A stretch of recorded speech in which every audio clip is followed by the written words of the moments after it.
Freud gives us something which is very different from that view of the economist or the Hobbesian, which is an internal set of mechanisms that convert that pleasure principle into a reality principle, a way of living in the world. And Marcuse then comes along and says, Freud's given us this really interesting set of tools.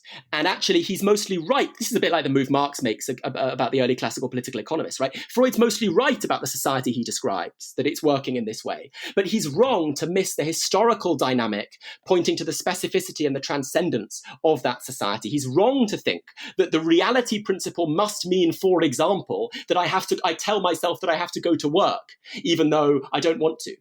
Freud's wrong to make that, as he explicitly does in Civilization and Its Discontents, a trans-historical reality principle that must always regulate my pleasure principle that wants to play and not work. Because it might be that there are historically particular conditions in which, by the development of technology and automation, we could supersede that need for work. So, for work that looks markedly different from play.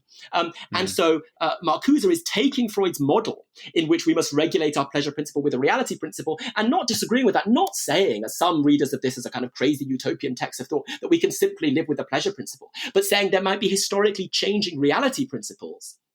And so, to bring us back to this question of social pathology, it might be that we can once again, as Lukács was doing, use the future as the standpoint from which to critique the present. We could say that things like Weber's cult of work are forms of reality principle that have developed and are making us miserable, and which are now historically obsolescent, which we can move beyond.